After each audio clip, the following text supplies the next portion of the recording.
Allah, why always me? Keluar saat umroh, keluar kota, itu tenang nitipin anak kepada orang lain. Kalau misalnya Ertugrul nangis, misalnya pas kita lagi telepon gitu ya, Ertugrul lagi nangis, atau kadang-kadang Ertugrul pas kita umroh tiba-tiba panas, demam misalnya, kita nggak akan curiga dan apa-apain, kita nggak akan takut karena ini dia apa-apain gitu. Kita justru kayak merasa kok nggak apa-apa, Ertugrul sakit, anak sakit kan ada Simba gitu. Simba ngerti kok gitu, udah diajarin kalau dia panas diapain sebelum dia dikasih obat yang kimia dia main dulu dan segala macam. Atau misalnya kalau dia nangis, dia kenapa nangisnya? Simba kadang-kadang lebih ngerti anak saya daripada saya sendiri dalam beberapa hal. Jadi saya kenal dan percaya dengan asisten saya membuat saya jadi lebih tenang dengan hal-hal berharga dalam hidup saya, yaitu keluarga, anak, harta, rumah. Saya lebih tenang. Dan ketika terjadi sesuatu yang saya nggak terduga, misalnya anak nangis, anak sakit, atau misalnya tiba-tiba di rumah ada kehilangan apa, misalnya saya pernah di rumah kehilangan motor, kehilangan sepeda 2 kali, misalnya ada kejadian apa, saya nggak akan curiga, nggak akan marah, nggak akan overthinking terhadap asisten saya. Jadi kayaknya asisten saya kerjasama dengan pencuri, makanya walaupun gerbang saya udah ditutup, walaupun nggak ada box ditutup, kok dia siang-siang sepeda bisa hilang dalam keadaan nggak ada suara apa-apa misalnya. Nggak akan overthinking kayak gitu, karena saya kenal dia, saya percaya dia.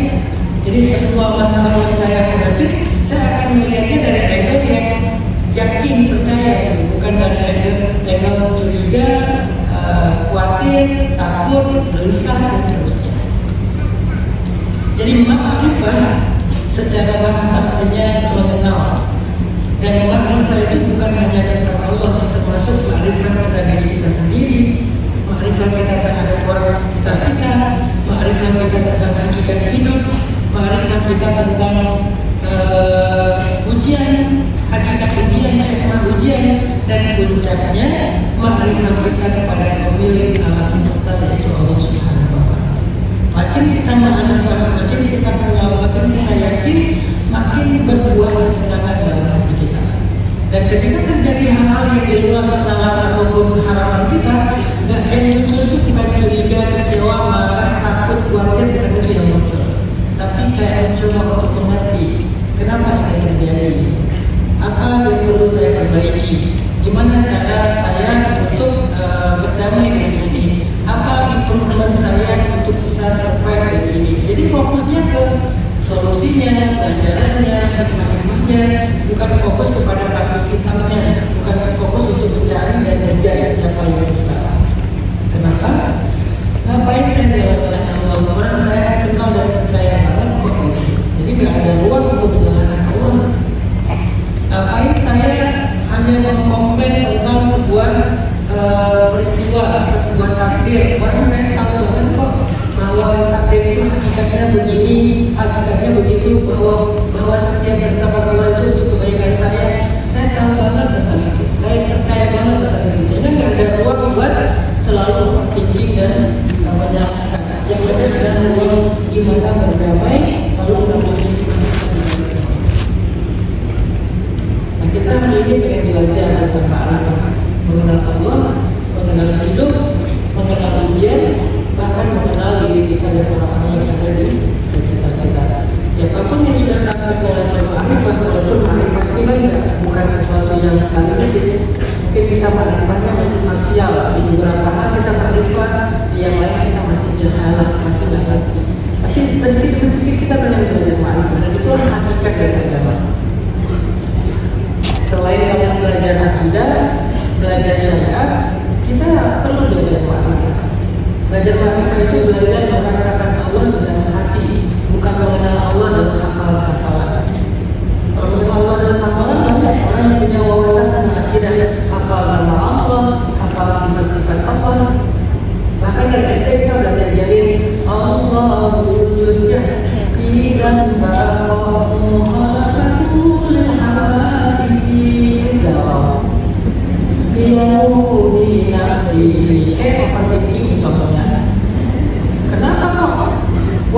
wawasan sifat Allah ini yang membuat kita merasa lebih pede, merasa lebih tenang dalam hidup. Bukankah dia Allah yang sama, basar, alim dan seterusnya?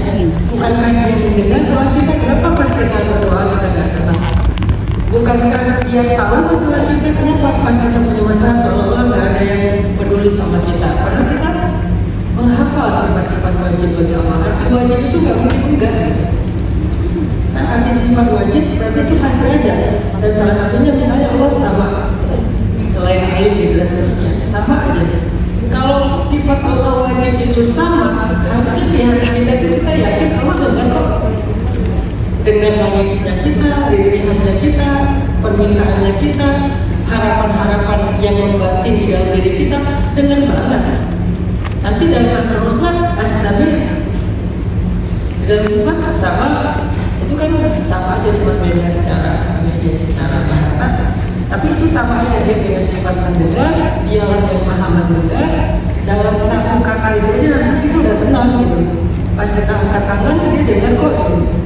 Dan selain dia dengar, dia mampu kok, dia qadiran kok gitu. Apa arti qadiran? Qadiran itu ala kulli syai'in qadir, bisa apa aja gitu. Nggak mungkin nggak bisa. Ada yang dengar tapi nggak mampu buat apa.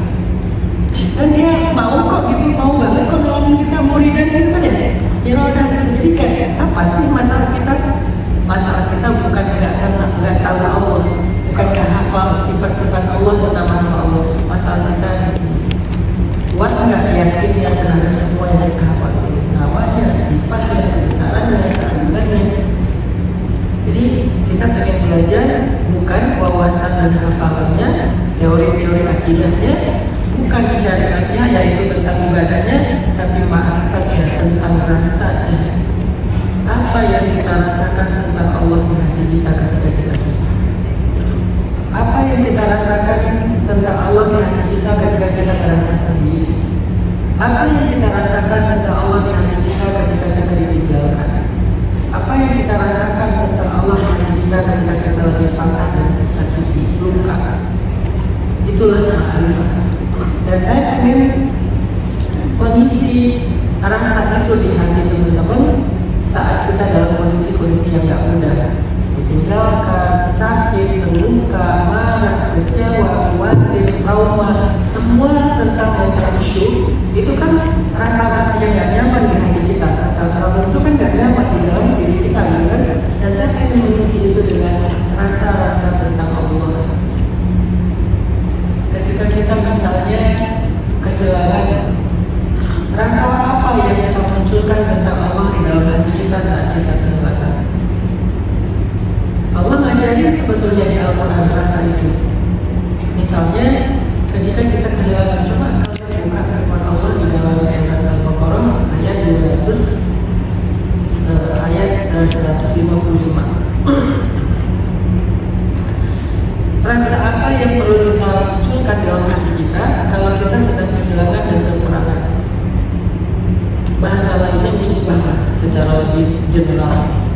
Allah berfirman di ayat 155. A'udzu billahi minasyaitonir rajim.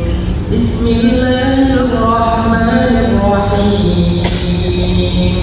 Wa lanabluwannakum bishay'in minal khawfi wal ju'i wa naqsin minal amwal wa naqsin minal amwali wal anfusi wath-thamarat wa basyyiris sabirin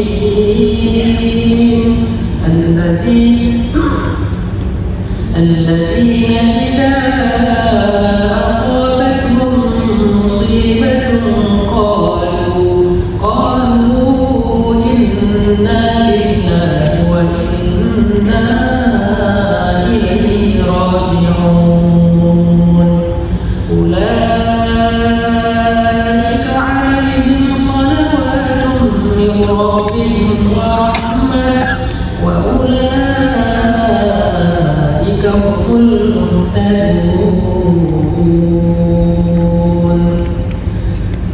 Setelah dari ayat 155, Allah lagi bicara tentang ujian-ujian. Kami pasti memuji kalian dengan sedikit rasa takut, dengan rasa lapar, dengan kekurangan harta, dengan kehilangan orang-orang yang dicintai, dengan kekurangan buah-buahan dan seterusnya, dengan sedikit ujian. Dan itu namanya musibah. Nah, ketika kita sedang merasakan musibah, rasa apa yang ketika kita sedang menghadapi musibah, rasa apa yang Allah ajarkan untuk muncul dalam hati kita? Dan beri saya ganti yang lebih baik daripada itu.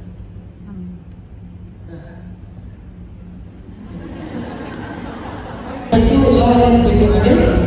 Kalau bukan bicara dengan orang nafsu, dia bicara dengan hukum. Kata Nabi, siapa yang membaca doa ini ketika dapat musibah, maka Allah akan menggantikan untuk dia apa yang sudah Allah lakukan. Jangan dulu, yang lebih baik dia katakan saja. Karena kalau sama sih oke lah, tapi kalau lebih baik kan keren. Jadi pas saya kehilangan motor, saya kan satu sisi sedih, marah gitu ya. Sisi lain saya tuh tersenyum kalau gitu. Bukan pengenalan, percaya sama janji. Nabi. Bukan pengenalan, bukan. Karena mungkin berlaku resikokan di sini. Selama dia nggak selalu. Akhirnya saya baca doa itu, saya ke masjid sholat subuh, pulang, selang seminggu kemudian ada teman saya, dan nggak harus selalu cari sama ya. Bisa dapat rezeki lewat pekerjaan. Kebetulan saya nggak posting waktu itu yang menggunakan sosial media. Udah lama banget sebelum adanya IG, saya nggak IG, pokoknya nggak ada sosial media sama sekali. Jadi nggak ada yang tahu kalau saya tidak ngomong. Tiba-tiba datang teman saya dari Surabaya, dia di usaha, datang bilang ini Ustaz, saya punya nazar. Kalau saya dapat rezeki dari usaha saya pengen ngasih usaha motor. Masya Allah. Masya Allah, tapi kan saya biasa-biasa aja dong. Acting dikit lah, jangan kelihatan berdua lagi. Iya kalau nazar itu utang ya. Iya betul Ustaz, nazar itu utang. Alhamdulillah saya dapat rezeki kemarin ada usahanya. Kalau pipis boleh. Motor, Ustaz lagi itu motor apa? Oh nggak apa-apa terserah aja. Mudah-mudahan aja. Kalau saya udah bincang. Saya bincang motor yang harganya dalam 32 juta. Merek tertentu karena kan saya nggak di-endorse dong, jadi saya bisa brand ya. Saya lagu saya. Ini storytelling, bagus loh buat marketing ya. Karena nggak di-endorse jadi saya nggak jemput. Ada brand harganya 32 juta dan saya pengen yang mau hitam bro. Itu bagasinya tuh buat kemarin. CC-nya lebih gede daripada motor yang belakang. Terus saya bilang, udah terserah mas aja gitu. Udah Ustaz tuh ikut saya ke showroom. Gak usah. Jadi gak apa-apa nih, saya aja. Ya gak apa-apa. Pura-pura gak gitu, kan begitu banyak. Pergilah dia ke showroom. Terus saya ngapain? Saya ke sajadah. Ya ke showroom, saya ke sajadah. Saya langsung duduk, angkat sajadah, sok aja 2 rakaat. Ya Allah, ya Allah, sesinya sekian saya sebut memang boleh saya berdoa itu boleh, tapi dengan sebuah belief antara dikasih persis seperti yang kita minta atau dikasih lebih baik dari yang kita minta. Jangan untuk harus sama persis, karena kalau sama persis kita jadi so tahu merasa kita udah tahu.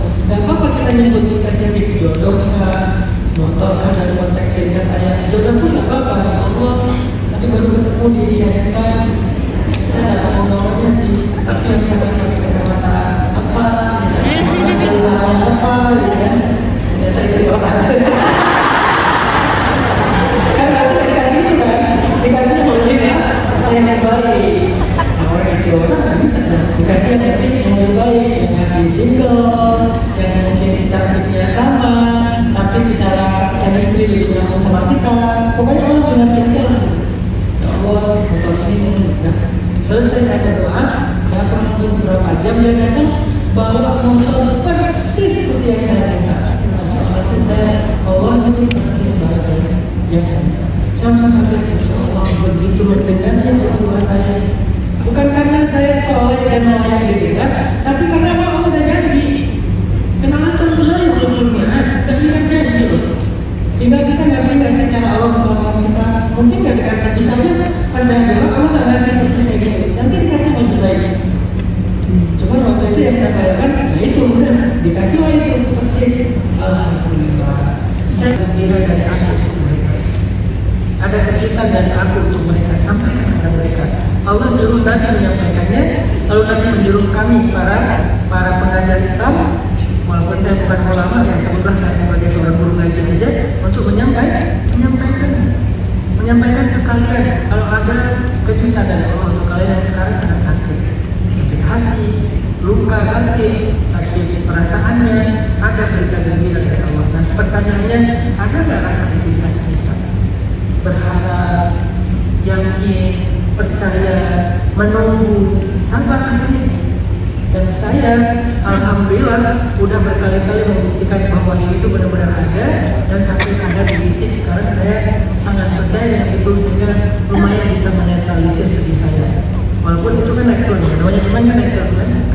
Kadang-kadang dia menetralisirnya bagus banget, sehingga rasa sedihnya itu sampai baru 2 hari yang lalu saya dapat sedikit ujian.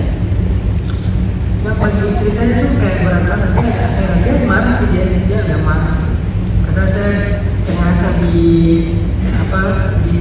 ya ada yang gak amanah sama saya. Dia agak marah sih sama kondisi itu gitu. Dia kayak udah mau ngomel aja gitu. Melihat saya kok tenang aja dengan ujian ini. Sebetulnya bukan tenang, saya percaya habis ini ada apa nih? Ini ada sesuatu yang istimewa nih. Ada CC berapa CC lagi mau dikasih nih ibaratnya kan? Saya fokusnya ke sana.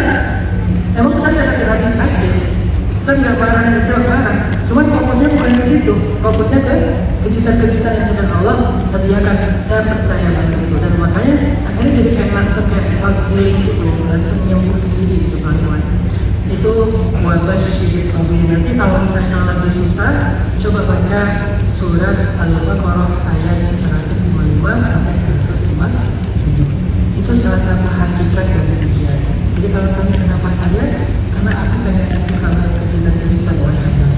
Kenapa saya? Karena aku pengen mengangkat derajat wahana. Kenapa saya? Karena aku pengen memuliakan kamu wahana. Sekecil apapun ujian kita. Sampai Nabi mengatakan, ini hadis penutup ya. Nabi bilang, tidaklah seorang mukmin mendapatkan satu musibah walaupun sekedar ketusuk duri atau yang lebih ringan daripada ketusuk duri, kecuali hal itu akan menggugurkan dosanya dan mengangkat derajatnya. Tidaklah kita dapat musibah walaupun sekecil ketusuk jarum pentul.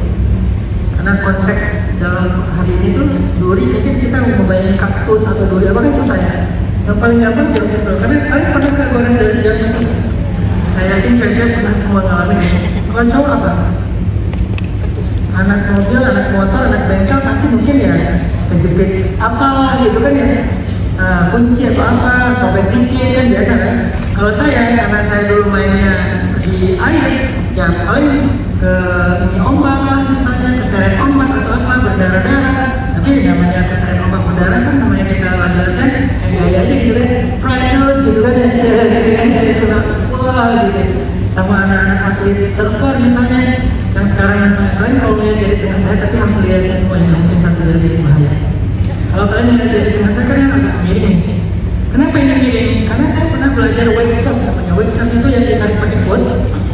Terus nanti kita lepas talinya, kita ngikutin ombak yang dari boat itu.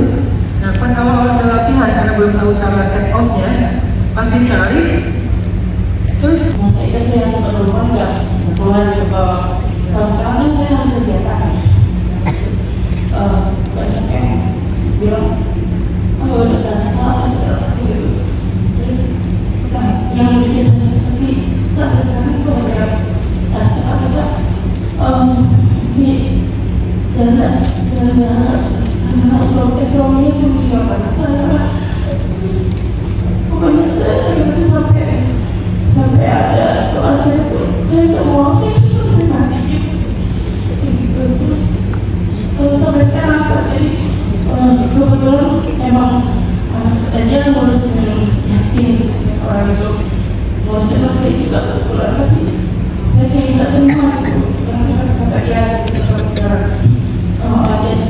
Jadi kalau saya tuh misalnya belum bisa bilang doain bisa sendiri gitu yang pada kebaikan gitu kayaknya saya kurang bisa bagaimana iya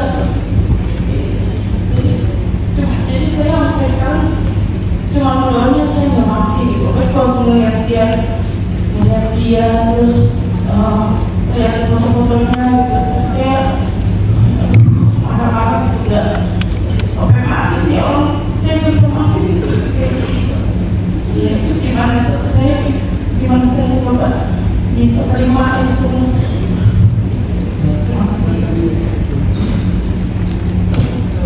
Pertama ikut prihatin ya Pak Haji dengan muslimnya, semoga almarhum menjadi salah satu di antara orang yang Allah muliakan. Dari awal dia bicara Hamzah, gimana cara deketin Hamzah, gimana cara membunuh Hamzah dari belakang, pokoknya gimana caranya bisa mengambil jantungnya Hamzah dan diserahkan kepada Hindun. Karena Hindun itu pengen banget makan jantungnya Hamzah dalam keadaan hidup-hidup itu. Saya sedang ini ngerinya darahnya kepada Hamzah. Akhirnya Wahsy berhasil membunuh Hamzah.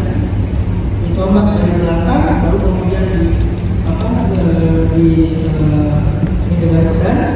Setelah perang Nabi nggak pernah bisa melupakan jenazah Hamzah yang agak lumayan menggenaskan gitu kondisi jenazah Hamzah yang jantungnya dikeluarkan, yang wajahnya itu kena berapa kali puluhan kena sabetan pedang, hampir kayak nggak bisa dikenali. Pokoknya kondisi Hamzah itu sangat menggenaskan, kan sakit banget ya Nabi. Dan tahu yang membunuhnya itu Wahsy. Maka sejak saat itu Nabi itu nggak bisa melupakan lagi kondisi Hamzah sampai beberapa tahun kemudian Wahsy masuk Islam. Wahsy masuk Islam dalam Fathu Makkah.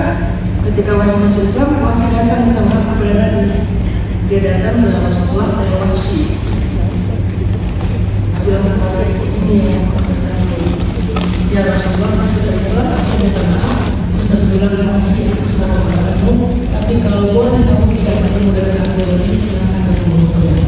Karena Nabi nggak bisa ketemu Wahsy, karena itu akan meningkatkan rasa sakit beliau tentang Jadi Mbak Dwi sah banget kalau Mbak Dwi karena lagi marah dan sakit menghindar dari seseorang.